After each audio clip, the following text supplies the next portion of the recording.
संदीप ने अपनी माँ के कहने पर गांव में शादी कर ली थी। लड़की का नाम था सुनीता।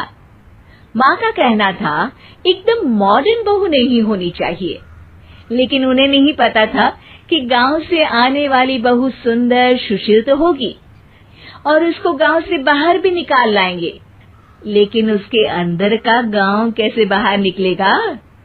शादी के कुछ दिन बाद, माँ टिफिन तो देना जरा। बेटा अब तो स्कूल नहीं ऑफिस जाता है, माँ से नहीं अपनी बीवी से टिफिन मांगा कर। ओके माँ। सुनीता टिफिन ले आओ। जी लो टिफिन, इसके अंदर पिस्ता डाल दिया है। पिस्ता? पिस्ता क्यों? सास जी ने बोला था ना कि आपको पिस्ता बहुत पसंद है। ओहो, मैंने पिस्ता नहीं पास्ता बोला था, पास्ता। पास्ता? कहीं होता है पास्ता? अरे बेटी तू रहने दे, मैं बना दूंगी। अच्छा किया कि पाव भाजी बनाने का नहीं बोला, वरना किसी के पाव बना देती है। सुनीता को बुरा लगता है, लेकिन उसकी नादान हरकतें कम नहीं होती। ऐसे ही एक दिन, अरे तुमने ये क्या लगाया है? अरे आप वो फूस फूस करके लगाते हैं ना, वही। डियो? का दियो? किसको दियो? अरे वही ना जिससे खुशबू आती है। हाँ हाँ सही पकड़े हैं। अच्छा लेकर तो आना। कौन सा डियो लगाया तुमने? अभी लेकर आते हैं जी। संदीप की बात मानकर सुनीता अंदर से खुशबू वाला फुसफुस लेकर आती है। OMG!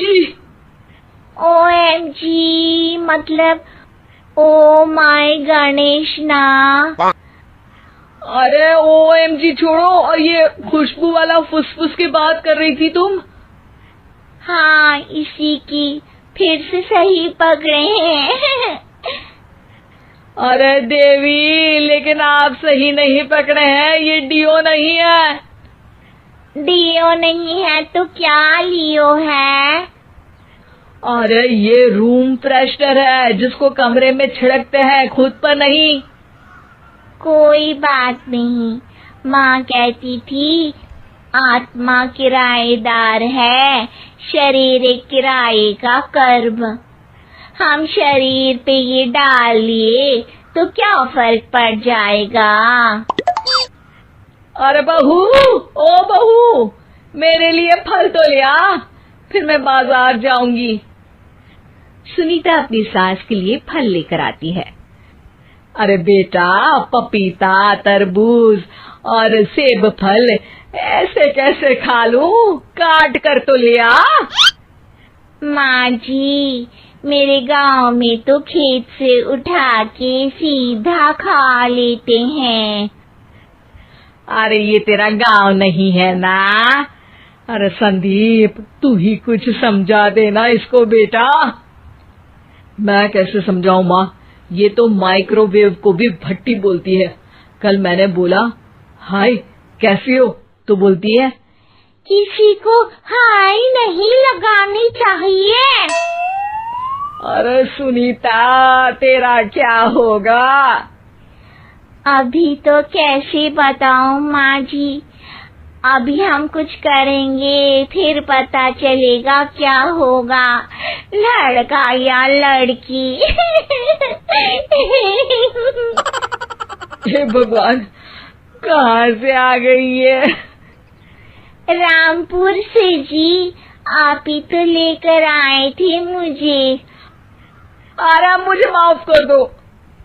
पहले कोई गलती तो करिए जी, आपकी तो सारी गलती माफ कर देंगे हम। हाँ अरे बहू, मेरी बात सुन। फल यानी कि फ्रूट जब भी लाए ना तो काट कर लाना, ठीक है? जी ठीक है माँ जी, फल यानी फ्रूट यानी काट के लाऊंगी।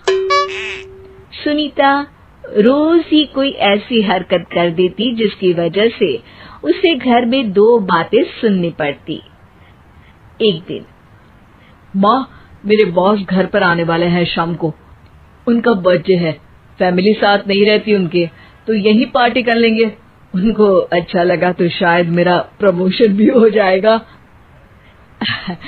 मैं ना फ्रूट केक लाकर फ्रिज में रख दूंगी और तेरे साथ आज खाना मैं बनाऊंगी, ताकि जब साहब आए तो खाने में कोई गड़बड़ ना हो।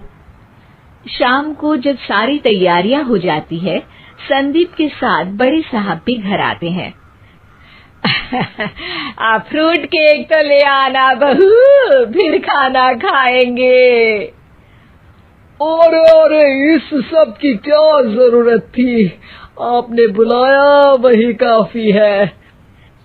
सर, आपका परिवार शहर में नहीं है, तो हम ही आपके परिवार जैसे हैं सर।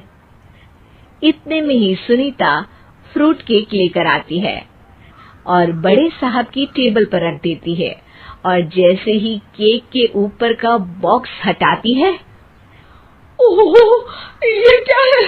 केक तो कटा हुआ है। मैं तो ऐसा नहीं लाई थी। आप मुझे शाबाशी दे सकती है माँ जी, मैंने ही केक काट दिया। आपने कहा था ना, फल यानी फ्रूट यानी हमेशा काट के लाना। तो फ्रूट केक भी तो फ्रूट ही है ना, तो मैंने पहले ही काट लिया। हूँ ना मैं समझदार। अरे बहू, ये क्या किया? केक हमेशा वही काटता है जिसका जन्मदिन होता है। तुझे एक बात भी समझ नहीं आती, एक नंबर की बेवकूफ है। पूरा माहौल बिगड़ चुका था। संदीप को लगने लगा था कि साहब उसे प्रमोशन तो दूर की बात है, कहीं डिमोशन ना दे दे। लेकिन साहब बीच में ही बोल पड़ते हैं। अरे कोई बात नहीं, ये इनकी बेवकूफी नहीं है, इनका भोलापन है। बेटा, आप कहाँ से हो? रामपुर गांव से। अरे वाह, गांव से? फिर तो आपके गांव में ताजे फल और सब्जियां मिलते होंगे। हाँ, सही पकड़े हैं। हम तो काटते भी नहीं, सीधा खा लेते हैं। मैं ना एक बार तुम्हारे गांव घूमने जरूर चलूंगा। क्यों संदीप, ले चलोगे ना? मुझे गांव घूमना बहुत पसंद है। बस फिर क्या था, संदीप और सास दोनों खुश हो गए, क्योंकि साहब को सुनीता ने गांव की बात करके खुश कर दिया था। अब संदीप का प्रमोशन पक्का था। शिक्षा, कभी भी किसी भी गलती पर घबराना नहीं चाहिए। हो सकता है कि उस गलती की वजह से आगे बड़ा फायदा हो जाए।